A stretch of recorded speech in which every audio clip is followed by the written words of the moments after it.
राधे राधे। आज हम बात करेंगे पितृदोष की।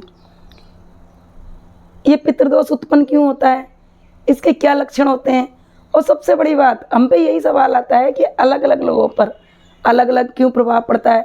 कई हमसे पूछते हैं कि पितृ तो सबके ही हैं, फिर हम पर ऐसा प्रभाव, और हमारा दूसरा भाई या चाचा जी वो तो काफ़ी उन्नति कर रहे हैं, उन पर पितृ नाराज क्यों नहीं है। तो इसका ये कारण है कि आपकी कुंडली में अलग अलग स्थिति होती है और अलग अलग प्रकार से पितृ प्रभाव देते हैं। तो आइए हम विस्तार से बात करते हैं। सबसे बड़ा कारण कि पितृदोष आजकल क्यों होता है। पहले भी तो पितृदोष होना चाहिए था, लेकिन पहले तो कम प्रभाव देखने को मिलते थे, लेकिन कलयुग में ये प्रभाव बढ़ते ही जा रहे हैं। तो ये कलयुग सतयुग का मामला नहीं, ये हमारी लाइफ स्टाइल का मामला है। पहले संयुक्त फैमिली होती थी, संयुक्त फैमिली होने के कारण उनमें सभी नियमों को फॉलो किया जाता था, एक बड़ों का कंट्रोल होता था। लेकिन अब हम अकेले होने के कारण कुछ तो हमारे पास जानकारियाँ नहीं हैं और कुछ हमारी लाइफ स्टाइल ही ऐसी हो गई है। पहले क्या हुआ करता था कि हम संयुक्त परिवार में रहते थे, इससे हमारी दादी ताई सब हमें नियम बताती और हम फॉलो कर लेते थे। लेकिन अब एकल हो गए हैं, अब बच्चे समझते भी नहीं है क्या करना है क्या नहीं करना है। उसके अलावा थोड़ा मनमानी भी हो गई है। अब पितरों को सबसे ज़्यादा सूर्य ग्रह से जोड़ा जाता है, और आज के लाइफ स्टाइल में सबसे बड़ा चेंज हो गया सूर्य उदय के बाद उठना। जबकि पहले हमें पता है, हम जब बच्चे थे तब भी हम सूर्योदय से पहले ही उठते थे, नहीं तो हमारे घर में हमारी मम्मी दादी हम पे नाराज़ हुआ करती थी, भाई अभी तक क्यों सो रहे हो। लेकिन अब तो सभी बच्चे ज़्यादातर लेट उठने लगे हैं। तो एक पितृदोष का सबसे बड़ा कारण ये भी हो गया है। इसके अलावा पहले आपको ध्यान होगा, हमारे घर में मटका भरा जाता था, उसे परेंडा बोलते थे, लेकिन अब आरओ होने के कारण वो मटका बिल्कुल हटा दिया गया है। जबकि पितरों का वास मटके के पास ही बनाया गया है, क्योंकि जहाँ मटका भरा होता है वहीं पितरों का वास होता है। कहने का मतलब पितरों के रहने का स्थान होता है। अब उनका एक स्थान न होने के कारण वह पूरे घर में रहते हैं। अब पूरे घर में हम शुद्धि तो रख नहीं सकते हैं, घर में तो गंदगी होती है। जैसे कि आजकल ट्रेंड चल गया है चप्पल लेके घूमना घर के अंदर, जबकि आपको ध्यान होगा पहले के टाइम में चप्पलों को घर से बाहर ही उतारी जाती थी। आज भी आप गाँव में जाओगे या कहीं विद्वान के घर जाएंगे तो आप देखेंगे चप्पलों का स्थान बाहर ही होता है, चप्पलों को अंदर नहीं ली जाती है। तो इससे भी हमारे पितृ रुष्ट होते हैं। इसके अलावा जब भी महिलाएं हर महीने पीरियड्स होती है तो पहले के टाइम में खाना नहीं बनाया जाता था, खाना कोई और बनाता था, लेकिन आज अकेले होने के कारण खुद ही खाना बनाते हैं। तो इससे भी हमारे पितृ रुष्ट होते हैं, क्योंकि हमारे हिंदू धर्म में ये नियम होता है कि पहली रोटी गाय को दी जाती है, और वो जो गाय को रोटी दी जाती है वो हमारे पितृदेव को ही लगती है। तो जब हम पीरियड्स हो जाते हैं और खाना बनाते हैं तो वो पहली रोटी पितरों तक नहीं पहुंच पाती, इससे भी पितृदोष उत्पन्न होता है। अब हम बात कर लेते हैं पितृदोष के लक्षण की, कैसे पहचाने हमारे घर में पितृदोष है क्या। तो आप ये लक्षण चेक कर सकते हैं कि आपके घर में सीलन रहती है क्या, या फिर बार बार नल का ख़राब हो जाना, इलेक्ट्रिक सामान ख़राब हो जाना, यहाँ तक कि आप पौधे भी लगाते हैं घर में तो पौधे भी नहीं पनप पाते हैं या उनमें फल नहीं आता है। इसी तरह से बच्चों का ना होना, या खास करके पुत्र संतान ना होना, बार बार मिसकैरेज का होना, ये सारे पितृदोष के लक्षण होते हैं। यदि आपके घर में ये लक्षण है तो आप जानिए कि पितृदोष है आपके घर में।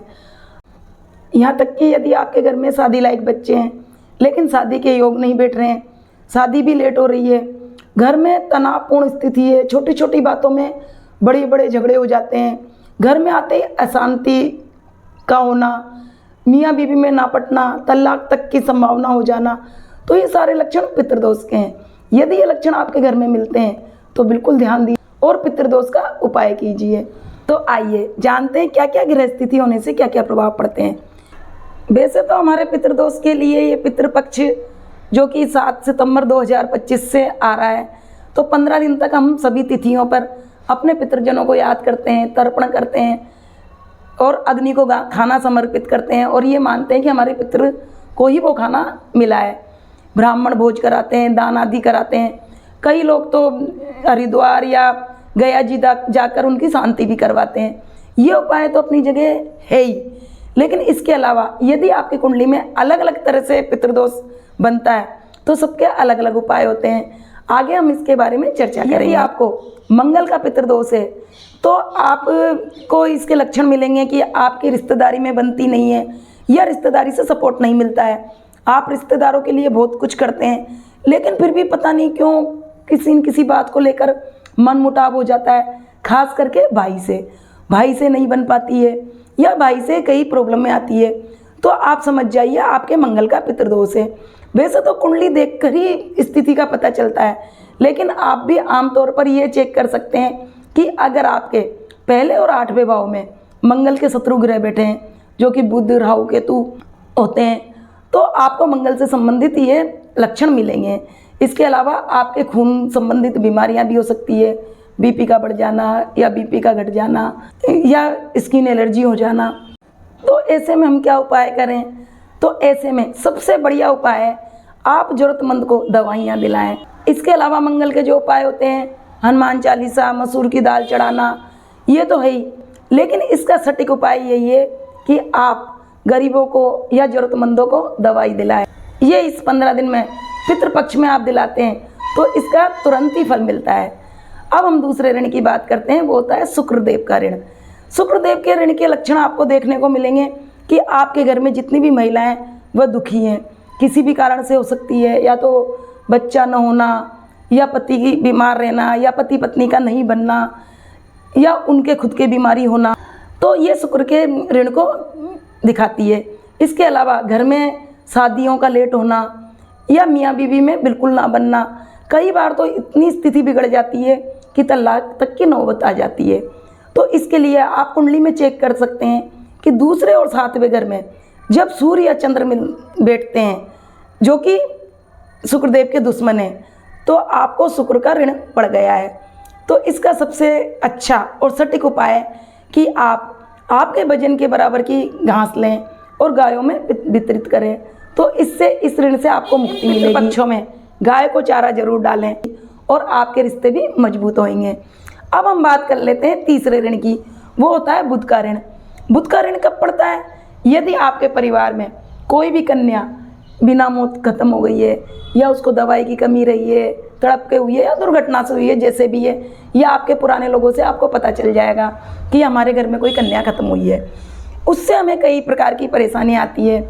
स्किन की एलर्जी होना, घर में लड़ाई झगड़े होना या फिर खोए रहना, बिजनेस ना चलना, क्योंकि बुधदेव मेन बिजनेस के कारक हैं, तो इससे आपके व्यापार में दिक्कतें आती है। कई बार तो कर्जे तक बढ़ जाते हैं।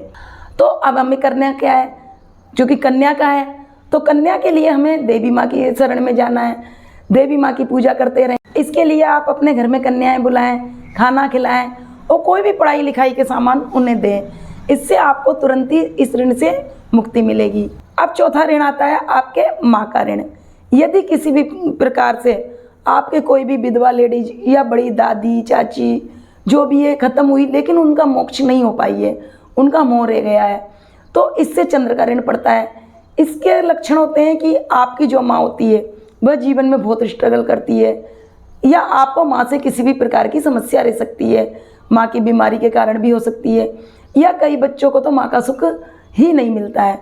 तो ऐसे में हम कुंडली में कैसे देखेंगे कि हम पे चंद्र का दोष है या नहीं है, या ऋण है या नहीं है? तो इसके लिए आप कुंडली का चौथा घर देखें। अगर चौथे घर में केतु देव बैठे हैं और साथ ही आपके घर में दरारें हैं, वह दरारें घर के फर्श पर भी देखने को मिल सकती है यदि बहुत ज़्यादा बढ़ गया है, और यदि कम है तो घर में ज़रूर दरारें मिलेगी। कहने का मतलब है भाई भाई का अलग हो जाना, लड़ाई झगड़े होना, या कई बार तो अपने माँ से ही काफ़ी दूरियां हो जाती है। तो ऐसे में हमें करना क्या है? 4 चौकोर चांदी के टुकड़े लेना है और उन्हें जल प्रवाह करना है। चारों ये स्क्वायर शेप के बराबर मात्रा में होने चाहिए, चाहे 1-1 ग्राम के हो, तो इससे आपको तुरंत ही इसका फल मिलेगा। इसके साथ ही इस पितृपक्ष में आपको किसी भी एक दिन जाकर अनाथ आश्रम में अनाथों की सेवा करें, या आपसे जितना बने उतनी शक्कर, चावल या कोई भी सफ़ेद चीज़ दान में दे के आएँ। अब हम बात करते हैं सूर्य ग्रह से बनने वाले स्वर्ण ऋण की। ये ऋण सबसे ज़्यादा इफेक्ट डालता है हमारे ऊपर, क्योंकि सूर्यदेव को पितरों से ही जोड़ा गया है, इसलिए इससे हमारे पिता को परेशानी आती है। पिता के कारक सूर्य होते हैं, तो हमारे पिता की हेल्थ में या पिता को किसी भी प्रकार की समस्या होना या पिता से हमारी नहीं बनना, ऐसी समस्याएं देखने को मिलती है। इसके साथ ही हमारा काम करने के बाद भी हमारे काम का श्रेय और कोई ले जाना या हमें मान सम्मान नहीं मिलना, ये सारे कारण सूर्य के पितृ ऋण से होते हैं। इसके लिए आपको सूर्यदेव को जल करना है, सूर्यदेव के पहले उठना है। और यदि आप पे इस ऋण का ज़्यादा प्रभाव है तो आप संडे के दिन सूर्यदेव का हवन करें। इसके लिए आप छोटा सा प्रोसीजर कर सकते हैं, बहुत बड़ा हवन कराने की ज़रूरत नहीं है। आप मार्केट से हवन सामग्री का पैकेट ले आएँ और थोड़ी अग्निदेव पर सूर्यदेव का नाम लेते हुए आहुति देते रहें और किसी भी मीठे का भोग लगा दें और जैसे पूजा करते हैं ऐसे पूजा करें, तो इससे इस ऋण से शांति मिलती है। और यदि आप हवन भी नहीं कर पा रहे हैं तो इसका दूसरा उपाय ये भी कर सकते हैं कि 50 ग्राम का चांदी का ठोस हाथी बनवाएं और गंगा जल में डुबो कर रखें। इससे आपको इस ऋण से शांति मिलने लगेगी। अब हम बात करते हैं गुरु ग्रह से बनने वाले ऋण की। इस ऋण की पहचान थोड़ी अजीब है, लेकिन इस ऋण की पहचान ये है कि आपके घर के आसपास मंदिर जरूर मिलेगा। आप देखिए, अगर आप मंदिर के बहुत निकट रहते हैं, करीबन 50 मीटर या 100 मीटर के दायरे में मंदिर है, तो आपके ये ऋण जरूर है। या फिर पीपल का पेड़ भी हो सकता है आपके घर के आसपास, तो इसके बड़े घातक परिणाम मिलते हैं। ये बहुत पुराना पितृ ऋण होता है। इससे हमारे घर में वंश बढ़ने में दिक्कत आती है, बच्चे नहीं होते हैं, शादियां नहीं होती है, खास करके नर संतान होने में ज़्यादा दिक्कत देखने को मिलती है। तो इसके लिए हमें करना क्या है? इसके लिए हमें पीपल की परिक्रमा देना है। हर अमावस्या पे आप पीपल की परिक्रमा लगाएं और पीपल देव से प्रार्थना करें और साथ ही आप ये मंत्र भी बोलें, सर्व पितृ देवो भव नमस्तुते नमस्तुते। तो आप देखेंगे कि आपको इस ऋण से शांति देखने को मिलेगी। अब आइए हम बात कर लेते हैं शनिदेव के ऋण की। कैसे पड़ता है शनिदेव का ऋण? यदि आपके ताऊ चाचा या भाई बंध में कोई सडनली मौत हुई है और उसकी मोक्ष नहीं हुई तो वो भी आप पे इफेक्ट डाल सकता है। और ये ऋण सीधा सीधा आपके प्रोफेशन पर असर डालता है।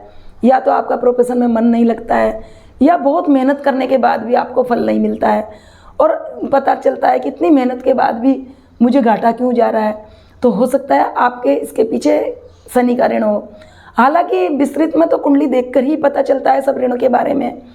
हम तो आपको लक्षणों के आधार पर ही बता रहे हैं, इसलिए आप लक्षण पहचान के ये कार्य कर सकते हैं। तो इसका सबसे बढ़िया उपाय होता है मछलियों को दाना डालना। और दाना बनाने के लिए आप काली तिल, सरसों का तेल और जौ का आटा और थोड़ा गेहूं का आटा मिलाकर डो बना लें। डो बनाकर मछलियों को डाल दें। और दूसरा उपाय ये है कि आप अपने हेल्परों को और मजदूरों को चाय नाश्ता कराते रहें और आप उनका पैसा कभी ना रखें। इससे आपको शनिदेव के ऋण में काफ़ी राहत मिलेगी। इसके अलावा अभी पितृपक्ष में आप रोजाना गाय को रोटी जरूर दें। तो हमने कुंडली के कुछ विशेष योगों की बात की। अब हम बात करते हैं जनरल उपायों की। जनरल हमें क्या उपाय करना चाहिए, क्योंकि हमारे सामने पितृपक्ष का टाइम आ रहा है। तो पितृपक्ष में रोजाना 15 दिन तक 2 रोटी गाय को अवश्य दें। इसके अलावा यदि आपके आसपास कौवा मिल जाता है तो आप कौवे को भी रोटी दें। तो इससे आपके सभी प्रकार के दोषों से शांति मिलेगी। और हो सके तो दान करते रहें, पुण्य करते रहें और पितरों को प्रसन्न करें और आपकी ज़िंदगी खुशहाल बनाएं।